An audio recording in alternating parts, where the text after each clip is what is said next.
Neste exato momento, uma mulher de 32 anos está sentada sozinha no sofá, tentando entender por que não consegue se sentir feliz. Ela tem tudo: carreira bem-sucedida, apartamento bonito em Copacabana, amigos. Mas sempre que algo bom acontece, ao invés de alegria, ela sente nada. Ou pior, culpa. Como se a felicidade fosse um crime que ela estivesse cometendo. E quando ela força um sorriso, parece artificial, falso. Como se estivesse assistindo outra pessoa fingir estar viva. Ela não entende. Mas Carl Jung entendia. Ele chamou isso de assassinato da função sentir positiva. E é uma das destruições mais invisíveis que pais narcisistas cometem. Entenda uma coisa: a destruição da alegria infantil não acontece de uma vez. Não é um trauma único. É morte por 1000 cortes. É punição sistemática, sutil, repetida de cada expressão espontânea de felicidade, até que a criança para. Para de rir alto, para de ficar excitada, para de demonstrar entusiasmo e, eventualmente, para de sentir. Jung descobriu que crianças não nascem com desprazer. Desprazer é a incapacidade de sentir prazer genuíno. E ela é ensinada, treinada, condicionada através de anos de punição disfarçada de educação. Pais narcisistas não toleram alegria infantil genuína, porque a alegria autêntica é livre, espontânea, incontrolável. E tudo que é incontrolável ameaça o narcisista. Então eles destroem, não dizendo não seja feliz, mas interrompendo gargalhadas, ridicularizando a excitação, invalidando o entusiasmo, ignorando celebrações, criando uma associação pavloviana entre sentir-se bem e consequência negativa. Até que a criança aprende: alegria é perigosa, felicidade atrai punição. Segurança está em não sentir nada.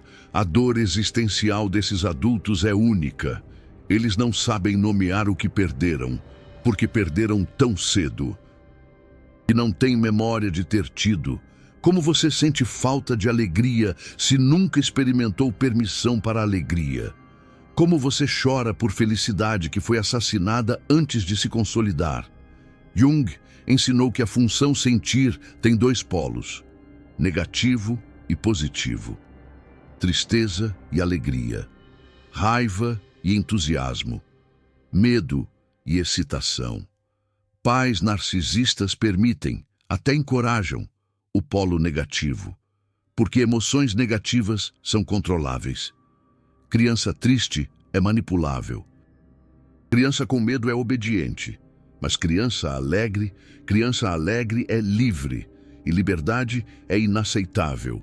Então, sistemática, imperceptivelmente, sutilmente, eles matam a capacidade da criança de habitar o polo positivo da função sentir e criam adultos que vivem permanentemente no espectro emocional negativo, pessoas que sentem ansiedade, mas nunca excitação, que sentem tristeza, mas nunca alegria, que sentem medo, mas nunca entusiasmo, desprazer narcisista, planura emocional, vida em branco.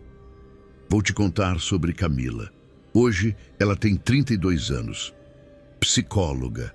Ironicamente, ajuda outras pessoas com emoções que ela mesma não consegue sentir. Externamente, funcional, internamente, vazia. E ela não entendia por quê.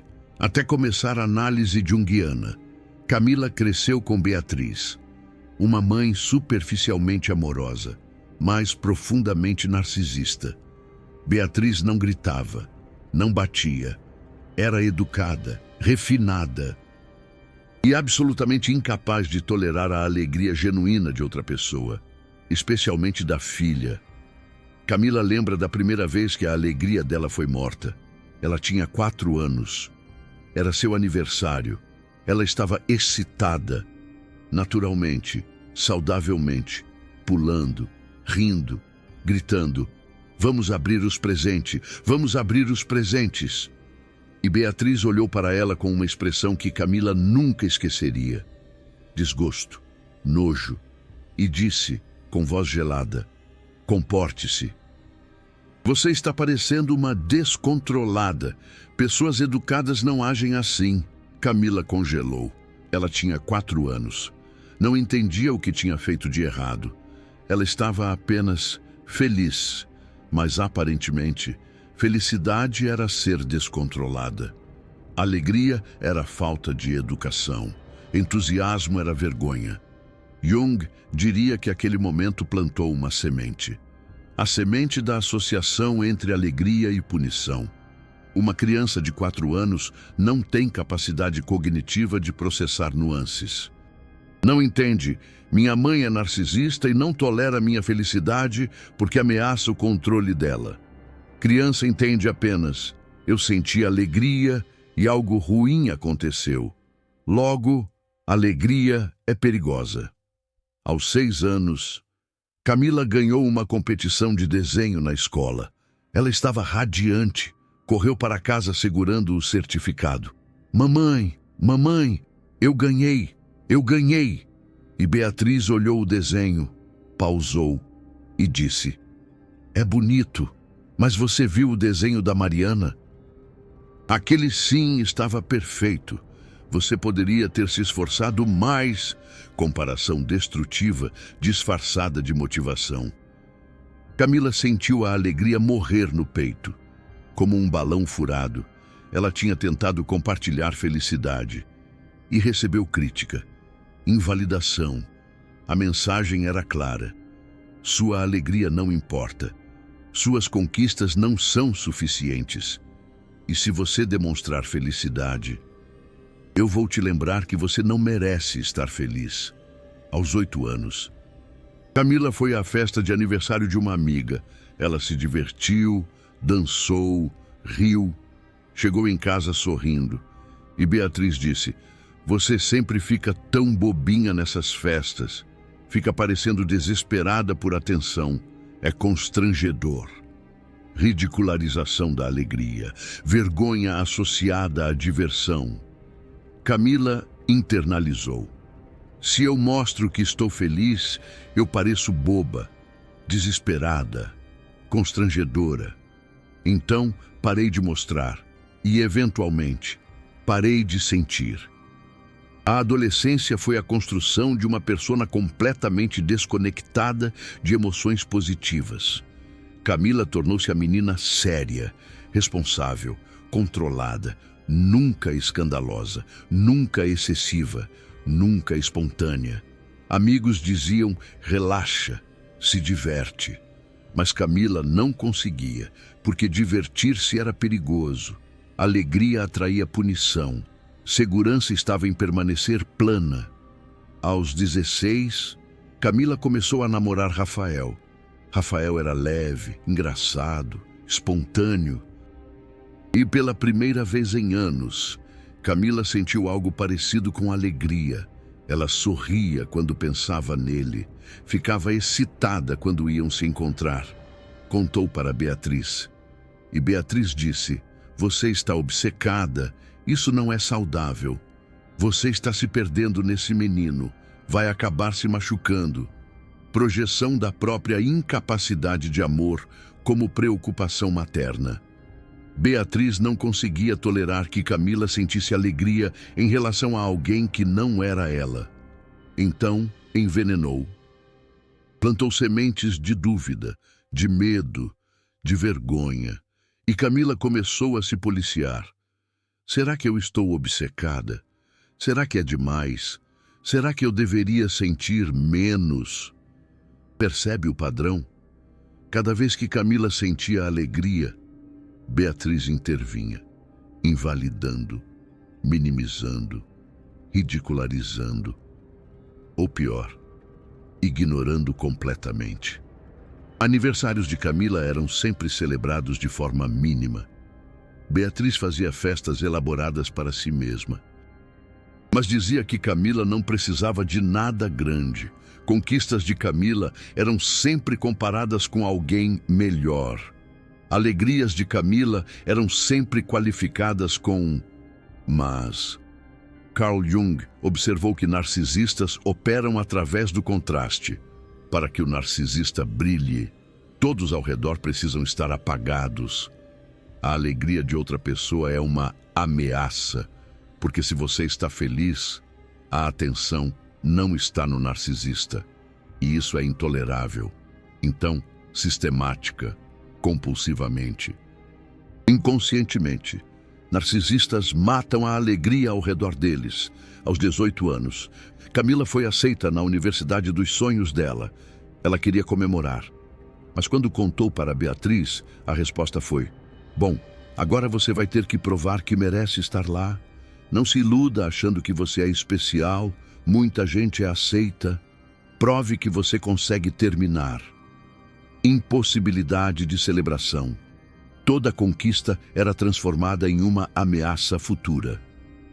Camila nunca teve permissão de simplesmente estar feliz com algo bom que aconteceu. Sempre vinha o mas, o porém, o lembrete de que a felicidade é temporária, ilusória, perigosa. Era como se Machado de Assis sussurrasse ao seu ouvido sobre a efemeridade da alegria. A faculdade foi um período de dissociação emocional completa. Camila funcionava, estudava, performava, mas não sentia. Colegas saíam, dançavam, riam. Camila observava como se estivesse atrás de um vidro. Ela não entendia como eles faziam, como simplesmente se permitiam sentir alegria sem medo da consequência. Como se vivessem em um conto de Clarice Lispector, onde a felicidade era um mistério indecifrável. Ela começou a performar, porque percebeu que a ausência total de alegria era socialmente inaceitável. Então, aprendeu a rir nos momentos certos, sorrir quando esperado, demonstrar entusiasmo apropriado. Mas era tudo mecânico, calculado, falso. E ela sabia, e isso criava mais vazio. Jung chamaria isso de identificação com a persona ao custo do self. Camila tinha se tornado inteiramente uma máscara social. Não havia nada por baixo. O self verdadeiro, com capacidade de alegria genuína, tinha sido assassinado aos 4 anos, e o que restava era um autômato performando uma vida que não habitava. Aos 25 anos, Camila se formou em psicologia. Especialização em trauma infantil. Não foi coincidência. Jung diria que trabalhamos com o que mais precisamos curar em nós mesmos. Camila estudava sobre desenvolvimento emocional infantil e via claramente o que tinha sido feito com ela. Mas o entendimento intelectual não restaurava a capacidade de sentir. Ela teve relacionamentos, homens que diziam: você nunca parece realmente feliz. Você sorri, mas seus olhos estão mortos. E Camila não sabia como explicar. Como você diz, minha mãe matou minha alegria quando eu tinha 4 anos e eu nunca recuperei. Como você admite que vive em permanente desprazer? Cliffhanger 1. Aos 30 anos, Camila teve um ataque de pânico durante uma sessão de terapia com uma cliente. A cliente, uma menina de 6 anos abusada emocionalmente, estava rindo, genuinamente, espontaneamente. E Camila sentiu algo quebrar dentro dela. Inveja devastadora, raiva, luto. Ela percebeu. Aquela menina de 6 anos, mesmo com todo o trauma, ainda conseguia rir.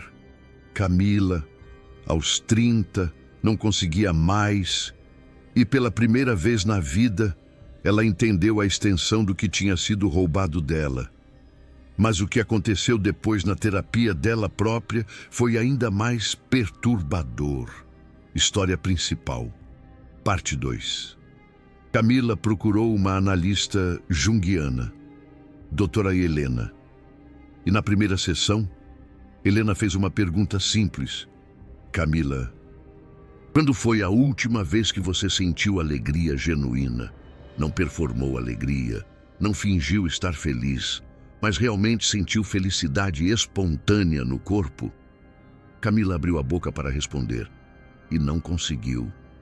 Ela tentou lembrar, vasculhou memórias, anos, décadas, e percebeu, com um horror crescente, que não havia memória nenhuma.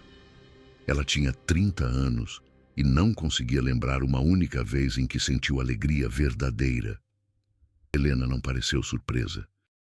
Ela explicou o que Jung descobriu sobre o assassinato da função sentir positiva, como narcisistas destroem sistematicamente a capacidade infantil de alegria através de 4 mecanismos principais. E Camila reconheceu todos. Primeiro mecanismo: interrupção.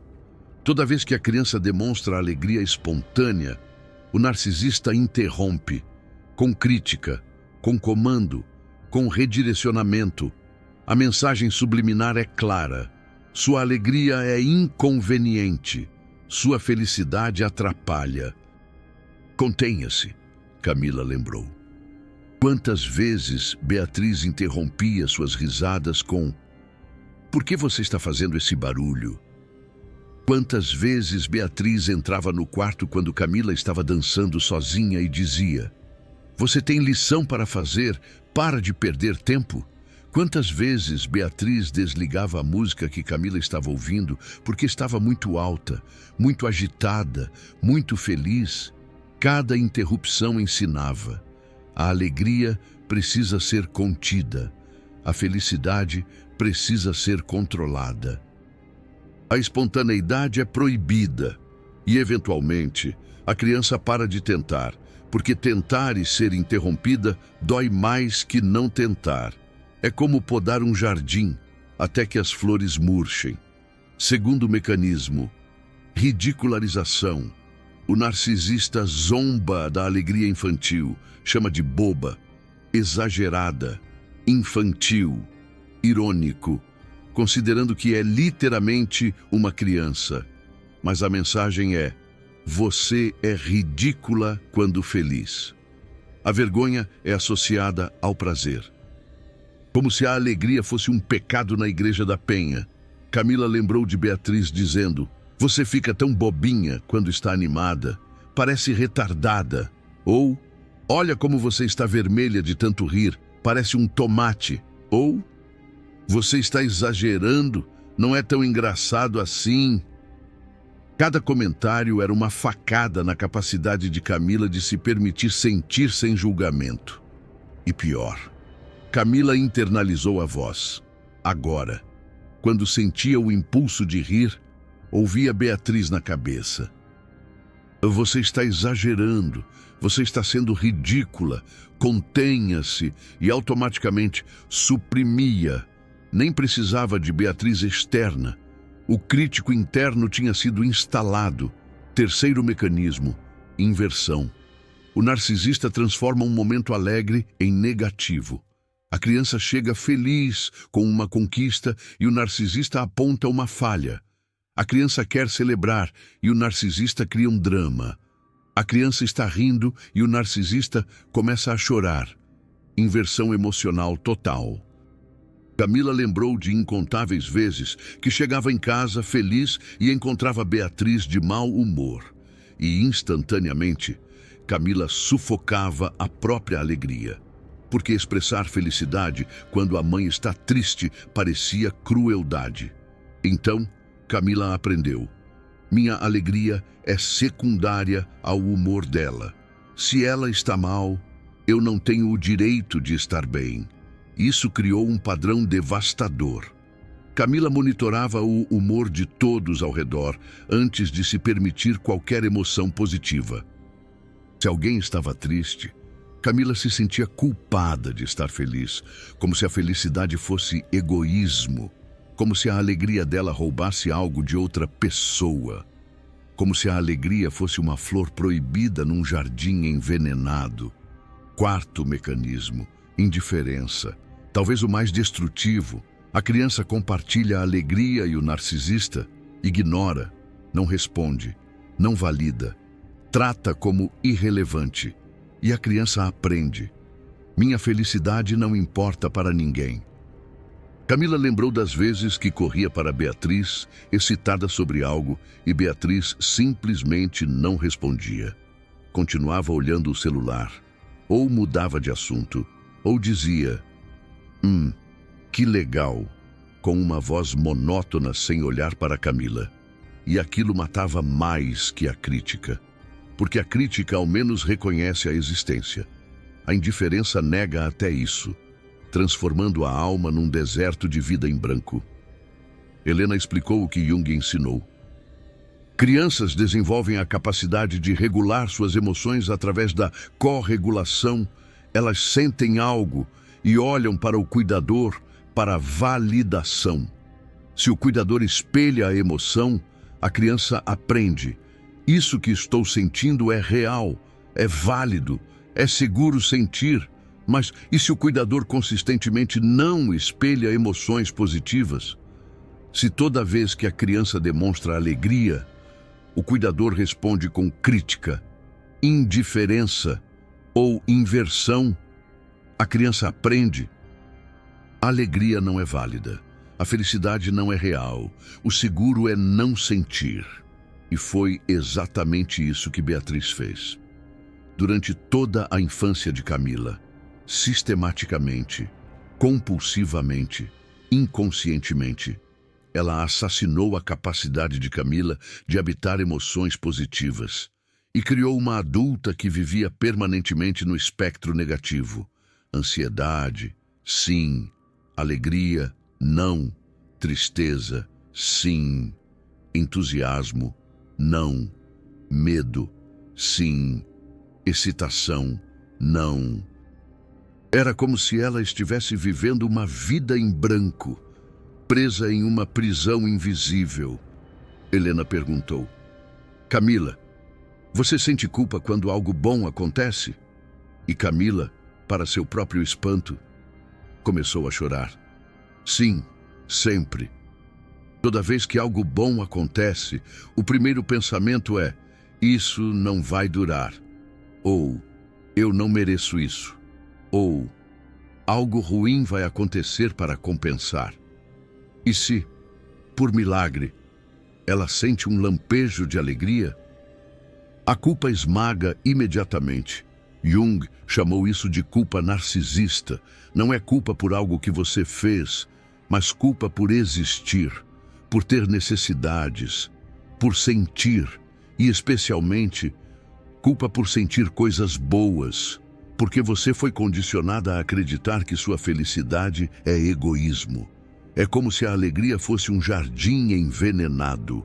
Cliffhanger 2. E então Helena fez a pergunta que mudou tudo. Camila, você percebe que não está deprimida?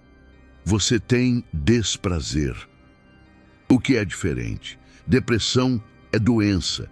Desprazer narcisista é ferida. Uma ferida que foi infligida sistematicamente por alguém que deveria te ensinar a alegria.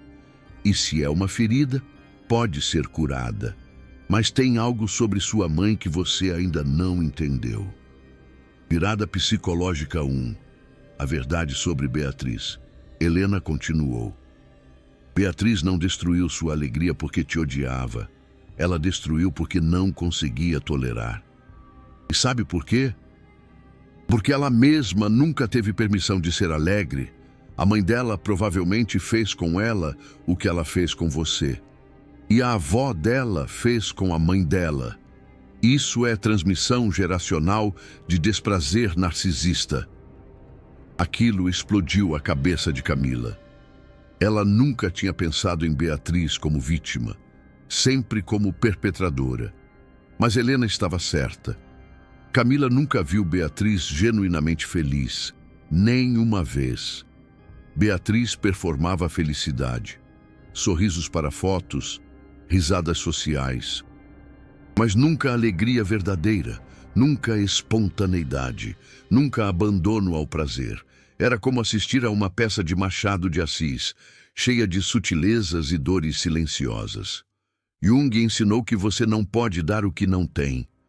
Beatriz não conseguia validar a alegria de Camila, porque Beatriz nunca teve a própria alegria validada.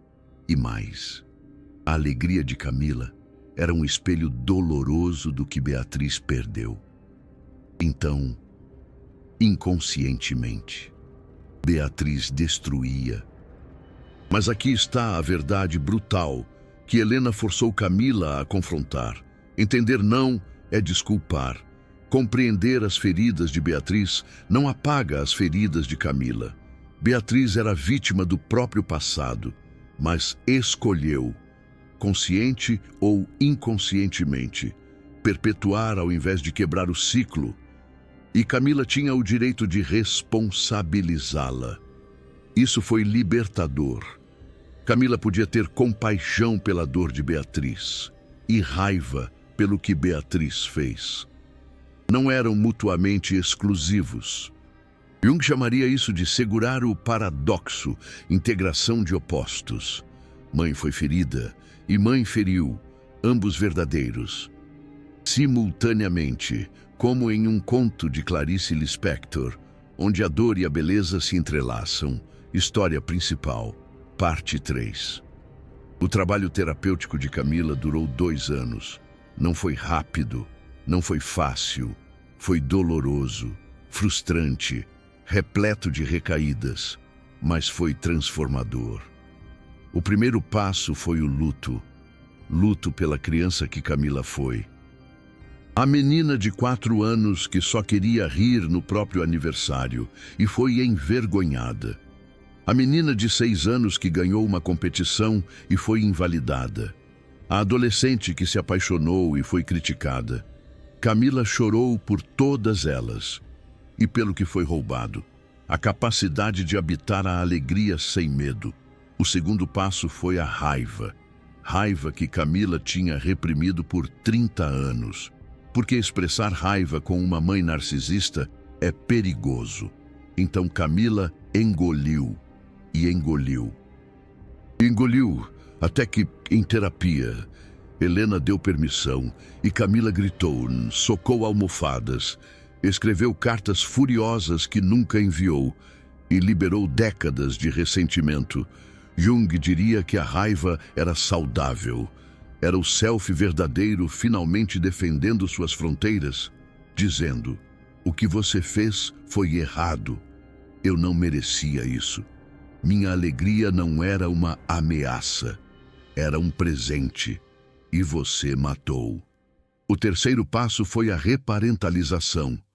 Helena ensinou, Camila, você precisa dar para a criança dentro de você o que Beatriz nunca deu.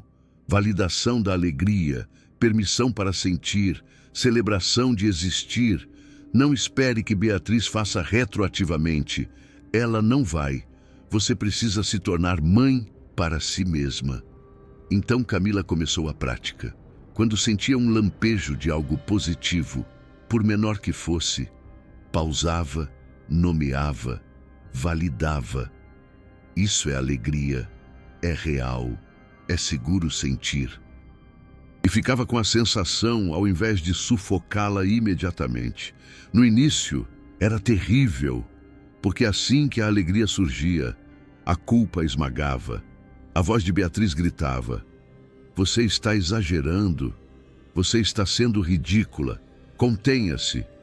Mas Camila aprendeu a responder, essa não é minha voz, é dela, e eu escolho não obedecer. O quarto passo foi a experimentação graduada. Helena sugeriu, faça coisas que a criança em você queria fazer, mas nunca teve permissão. Pequenas traições ao complexo materno, microatos de alegria. Camila começou ridiculamente pequeno. Comprou o sorvete que queria ao invés de escolher o mais saudável. Dançou sozinha no apartamento, riu alto assistindo uma comédia.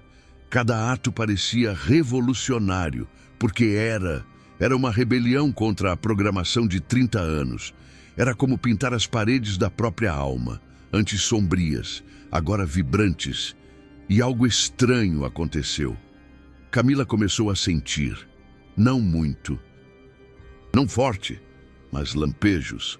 Momentos fugazes onde algo parecido com alegria atravessava o desprazer, como luz através de uma cortina pesada. E Camila agarrava. Ficava com a sensação o máximo que conseguia antes de ser engolida pela culpa novamente. Era como encontrar um oásis no deserto, um refúgio momentâneo. O quinto passo foi o confronto, não necessariamente com Beatriz, mas com a verdade. Camila escreveu uma carta para Beatriz que nunca enviou, detalhando tudo. Cada memória de alegria assassinada, cada ferida, cada consequência. E no final, Camila escreveu: "Eu perdoo você, não porque você merece, mas porque eu mereço liberdade." Jung ensinou que o perdão não é para o perpetrador, é para a vítima. Perdoar não significa reconciliar, não significa esquecer. Significa soltar o veneno que estava envenenando você. Camila não precisava das desculpas de Beatriz.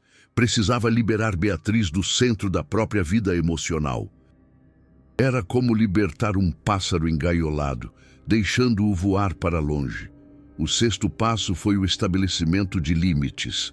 Camila reduziu o contato com Beatriz drasticamente. Ligações semanais viraram mensais. Visitas constantes viraram ocasionais. E quando Beatriz reclamava, Camila dizia: "Estou cuidando da minha saúde emocional." E não explicava mais. Camila escalou, chorou, vitimizou-se. Acusou Beatriz de ser egoísta, ingrata, influenciada pela terapeuta. E Camila sentiu uma culpa devastadora, mas desta vez não recuou. Ficou com a culpa, observou, nomeou. Isso é culpa narcisista. Programação antiga, não a realidade, e escolheu diferente. Virada psicológica 2, resgate da alegria. 2 anos em terapia. Camila, agora com 32, teve um breakthrough. Estava caminhando no Parque Ibirapuera. O sol estava lindo, pássaros cantando. E de repente, sem aviso, sem razão, ela sentiu alegria genuína, espontânea, no corpo, não na cabeça, no peito, calor, leveza, vontade de sorrir sem forçar. Durou talvez 10 segundos, e então a culpa tentou esmagar. Mas Camila estava pronta, respirou, ficou com a alegria, protegeu. E pela primeira vez em décadas, permitiu-se simplesmente sentir-se bem, sem medo de consequências. Ela chorou, ali no meio do parque. Chorou de alívio, porque tinha provado para si mesma que a capacidade não estava completamente morta. Estava dormente, adormecida, reprimida, mas podia ser despertada. Carl Jung diria que o self verdadeiro nunca morre completamente, apenas vai para a sombra e pode ser integrado, como Machado de Assis tão bem explorou em seus personagens. Camila começou a ter mais momentos raros, breves, mas reais. Rir de uma piada e sentir genuinamente engraçado. Receber um elogio e sentir prazer sem desqualificar. Dançar e sentir alegria no movimento. Pequenas vitórias, mas monumentais. E ela percebeu algo. Quanto mais praticava da alegria, mais fácil ficava, como um músculo atrofiado sendo refortalecido. No início, doía, cansava, mas, gradualmente, ficava mais forte. A capacidade estava voltando. CTA Super Thanks, após entregar 80-90% do valor. Você acabou de descobrir como narcisistas destroem sistematicamente a alegria infantil através de 4 mecanismos: interrupção, ridicularização, inversão e indiferença. Viu como isso cria o desprazer narcisista, a incapacidade de sentir prazer genuíno que condena adultos a viverem permanentemente no espectro emocional negativo. E acompanhou a jornada de Camila, da vida em branco. até os primeiros lampejos de alegria recuperada. Essa informação é raramente discutida porque desafia o mito de que o amor materno é sempre nutritivo. Mas Carl Jung teve a coragem de nomear: nem todo amor parental é saudável. E este canal tem a coragem de revelar verdades que libertam. Cada vídeo assim exige uma pesquisa profunda em psicologia analítica sobre desenvolvimento emocional e trauma geracional, como Clarice Lispector explorou em seus contos. O Super Thanks ali embaixo não é só apoio financeiro. É você dizendo: essa verdade sobre o assassinato da alegria infantil precisa ser conhecida. Quando você clica naquele coração dourado, você ajuda pessoas presas no desprazer a entenderem que não estão quebradas, foram sistematicamente ensinadas a não sentir e que a cura é possível. Você não é só um espectador, você é um sobrevivente que reconheceu o padrão. Alguém que está reivindicando o direito de sentir alegria sem culpa. Faça parte de quem está quebrando o silêncio sobre como pais narcisistas matam a capacidade de felicidade. Liberte outras pessoas da prisão do desprazer narcisista. Transformação final. Hoje Camila tem 34 anos, um relacionamento saudável com Rafael. Um homem que não precisa que ela performe felicidade, que tolera momentos onde ela ainda não consegue sentir, que celebra com ela quando consegue. Camila ainda tem desprazer, não desapareceu completamente. Provavelmente nunca desaparecerá totalmente, mas não domina mais. Ela tem janelas, períodos onde consegue habitar a alegria, e isso é uma transformação monumental. Ela mudou a abordagem terapêutica com os clientes. Agora pergunta sistematicamente: quando foi a última vez que você sentiu alegria genuína?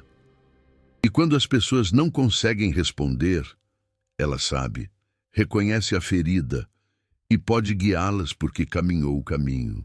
Com Beatriz, Camila estabeleceu paz, não reconciliação, paz. Entendimento de que Beatriz fez o melhor que conseguia com as ferramentas emocionais que tinha, que eram poucas. Camila tem compaixão, mas também limites. Vê Beatriz ocasionalmente, mas não busca validação, porque validou a si mesma.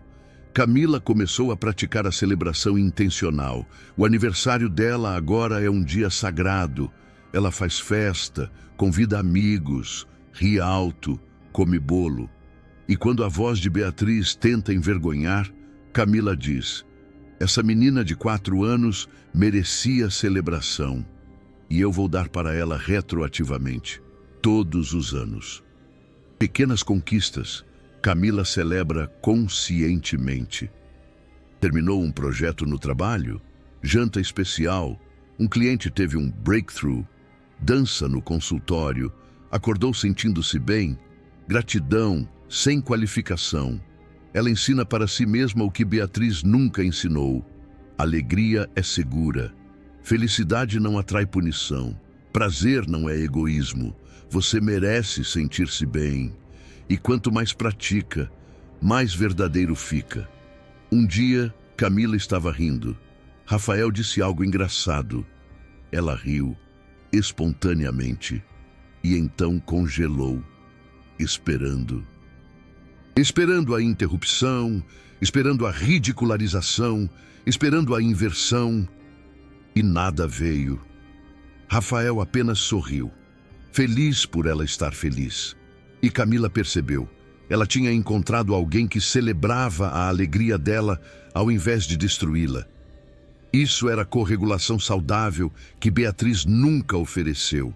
Camila ainda monitora, ainda sente culpa às vezes quando está feliz. Ainda ouve a voz de Beatriz criticando, mas agora tem ferramentas. Nomeia. Essa é programação antiga, não a realidade presente. Eu escolho a alegria e escolhe, repetidamente, até que a escolha fica mais automática. Insight transformador. A verdade que Camila finalmente entendeu é essa. Narcisistas não destroem a alegria infantil porque querem, destroem porque não conseguem tolerar. A alegria autêntica de outra pessoa espelha o vazio deles, e ao invés de confrontar o próprio vazio, destroem a alegria ao redor. Mas quando você desperta, quando você reconhece a ferida, quando você escolhe a reparentalização ao invés de permanecer vítima, você não só recupera a capacidade de alegria, você interrompe a transmissão geracional. Você para o ciclo do desprazer narcisista que tem passado de mãe para filha por gerações. Camila não teve filhos, mas se tivesse, ela sabe. Quando uma criança viesse correndo excitada, Camila espelharia, validaria, celebraria, ensinaria que alegria é segura, felicidade é bem-vinda, espontaneidade é um presente. E aquela criança cresceria inteira, capaz de habitar o espectro emocional completo, não apenas a metade negativa. A alegria que foi assassinada pode ser ressuscitada, não completamente, não facilmente, mas possível. Exige confrontar quem a matou, fazer luto pelo que foi perdido, ter raiva legítima, reparentalizar a criança interna e praticar micromomentos de prazer até que a capacidade for refortalecida. A cura não é linear, mas é real. CTA comentários, específico ao vídeo. Se você sente culpa toda vez que está feliz, seus pais mataram a alegria tão sistematicamente que você aprendeu que a felicidade é perigosa. Qual dos 4 mecanismos você reconheceu? Interrupção, ridicularização, inversão ou indiferença? Essas são as táticas, as ferramentas utilizadas para nos manter em nossa prisão invisível, construída com o desprezo. Carl Jung, o renomado psiquiatra suíço, nos ensinou sobre a importância de reconhecer e integrar a nossa sombra, aqueles aspectos de nós mesmos que preferimos negar ou reprimir. No entanto, quando somos vítimas do desprezo, essa sombra é manipulada, distorcida e usada contra nós. Nomear esse padrão, essa dinâmica, é o primeiro passo para quebrar as correntes, para nos libertarmos dessa jaula emocional. Porque veja bem, o desprezo não se manifesta apenas como palavras duras ou ações visíveis. Ele se esconde nas entrelinhas, nos olhares de soslaio, nas piadas disfarçadas e na constante invalidação de nossos sentimentos. É como se estivéssemos em um palco, interpretando um papel que não escolhemos, enquanto a plateia, composta por aqueles que deveriam nos amar, nos julga severamente, sem sequer nos dar a chance de mostrar quem realmente somos. Pense em Camila, uma jovem talentosa que sempre sonhou em ser escritora, mas sua mãe, uma mulher controladora e amargurada, constantemente a ridiculariza, dizendo que ela nunca será boa o suficiente, que é melhor arrumar um emprego de verdade, que esses sonhos são bobagens. Ou em Rafael, um homem sensível e gentil, que é constantemente interrompido e invalidado por seu pai, um empresário bem-sucedido, mas emocionalmente distante, que o considera fraco e pouco ambicioso. Esses são apenas 2 exemplos de como o desprezo pode se manifestar em diferentes formas e em diferentes relacionamentos. Mas o resultado é sempre o mesmo: uma profunda ferida na alma, uma sensação de vazio e uma constante dúvida sobre o nosso próprio valor. Como diria Machado de Assis em Dom Casmurro, a boca fala do que o coração está cheio, e nesse caso, o coração está cheio de desprezo, de uma amargura que se espalha como um veneno, contaminando tudo ao seu redor. Por isso, nomear esse padrão, reconhecer as táticas utilizadas, é tão importante. É o primeiro passo para desconstruir essa prisão, para nos reconectarmos com a nossa essência e para construirmos relacionamentos mais saudáveis e verdadeiros.